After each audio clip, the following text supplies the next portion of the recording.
Global private limited north east का regional manager हूँ। सबसे पहले मैं भगवान को शुक्रिया अदा करना चाहता हूँ तो giving me such a wonderful opportunity. आज उस इंसान के बारे में मेरे को बताना ही है। लोग बोलते हैं ना सर, कितना भी स्ट्रगल आए जो हिम्मत करने वाला ही आगे बढ़ता है करके, समझ में आ रहा है ना सर? तो उस हिम्मत के साथ आज बहुत सारा स्ट्रगल के साथ और धीरे धीरे एक रैंक को पार करते आज कंपनी का पिलर एनटीसी रैंक में पहुंच गया। तो बुलंद सर के लिए एक जोरदार तालियां। सारे लोग तो मतलब और 3 साल के बाद नौवा में लाइन लग जाएगा एनटीसी का। बेशक सर, सही कि नहीं सर? जी जी जी। तो ठीक है, तो कोई भी बिजनेस में ये बात समझता हूं, कोई भी बिजनेस करने का पहले उस बिजनेस को समझ के करने से आदमी को जल्दी सक्सेस मिलता है, सही नहीं सर? तो मैं आज आपको समझाने के लिए इधर आया हूं। क्या है जो नेटवर्क मार्केटिंग, पहले बेसिकली लोगों को क्या होता है, ये नेटवर्क मार्केटिंग इंडस्ट्री को देखकर ऐसा समझता है ये मेरा लाइफ का बिजनेस नहीं है। लोग ये सोचता है क्या ये चेन बिजनेस है, सही नहीं सर? तो मैं आपको ये नेटवर्क मार्केटिंग इंडस्ट्री का थोड़ा दिन का पहले तो 2020 से लेकर 2016-17 तक क्या सिनारियो है, अभी धीरे धीरे नेटवर्क मार्केटिंग के सिनारियो में बदल रहा है और आने वाला दिन में नेटवर्क मार्केटिंग कैसा रहेगा, आपका हंग उसमें कैसा पार्ट, आपका रोल कैसा रहेगा इसमें, और कंपनी क्या है। बिकॉज मेरे पास आज ज्यादा वक्त नहीं है, सही नहीं सर?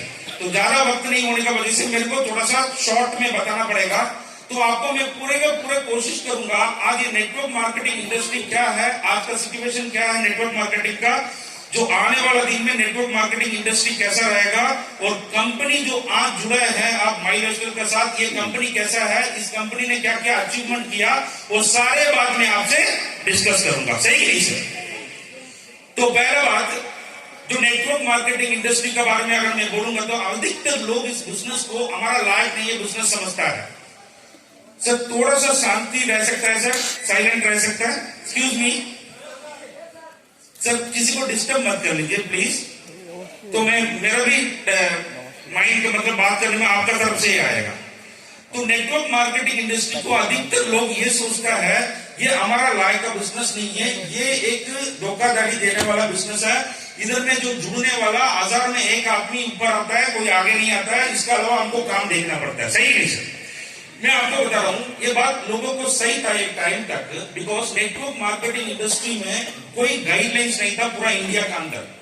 बट पूरा फॉरेन कंट्रीज, छोटे छोटे कंट्रीज आप देखिएगा तो यूएस बहुत बड़ा डेवलप्ड कंट्री में एक कंट्री है, चाइना, मलेशिया, थाईलैंड, ऐसे छोटे छोटे कंट्रीज भी नेटवर्क मार्केटिंग इंडस्ट्री को बढ़ावा देता है।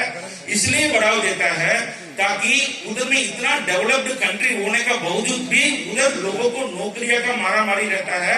बट अगर गवर्नमेंट ऑफ अमेरिका हो गया, नहीं तो गवर्नमेंट ऑफ चाइना हो गया, कोई भी डेवलप्ड कंट्रीज है, ये हमेशा सोचता है अगर मैं नौकरी नहीं दे पाता तो एक ही ऑप्शन मेरे पास बचा है, वो है नेटवर्क मार्केटिंग इंडस्ट्री को मेरे को बढ़ावा देना जरूरी है। बात समझ गए ना सर? तो आज आप देखिएगा तो India one of the developing countries में एक है।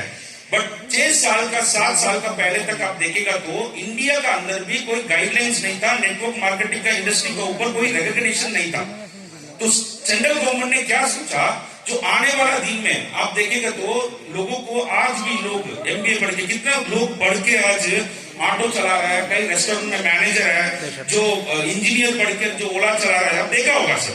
आज जो नौकरियां आज आसाम का अंदर प्रोड्यूस नहीं कर पाता है, तो ऐसा इंडिया के अंदर भी नौकरियां लोगों को नहीं दे पा रहा है। जो पढ़ा एक है, करने वाला काम भी अलग है, ऐसा होने लग गया लोगों को बीच में।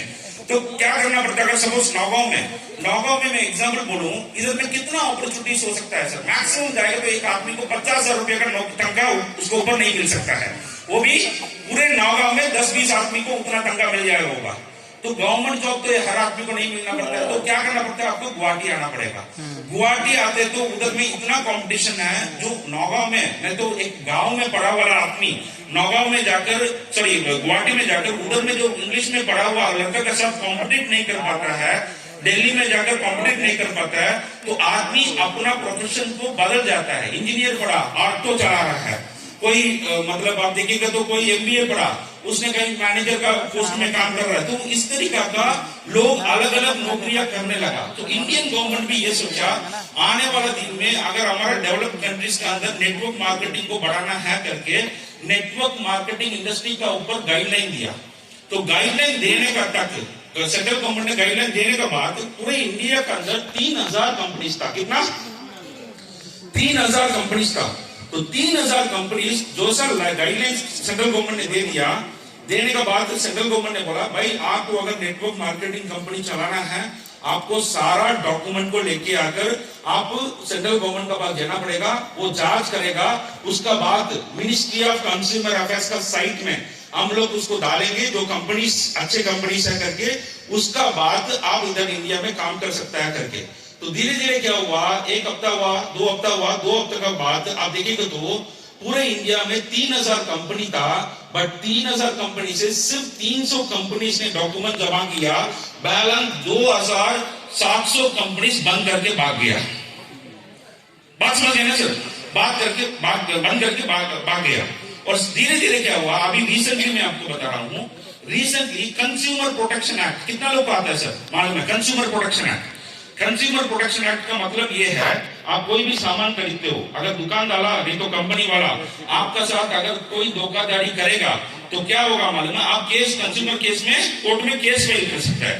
इस कंज्यूमर प्रोटेक्शन एक्ट में 2019 का पहले तक, अभी 2019 में उसका अमेंडमेंट किया, 2019 का पहले तक जो कंज्यूमर प्रोटेक्शन एक्ट में नॉर्मल कन्वेंशनल ट्रेड के लिए सिर्फ कंज्यूमर प्रोटेक्शन एक्ट का लॉ था, बट जो 2019 में उसको अमेंडमेंट करके डायरेक्ट सेलिंग को भी उसमें ऐड कर दिया। आप चेक कर सकते हैं भैया। इसका नतीजा में क्या होगा मैं बताऊंगा सर।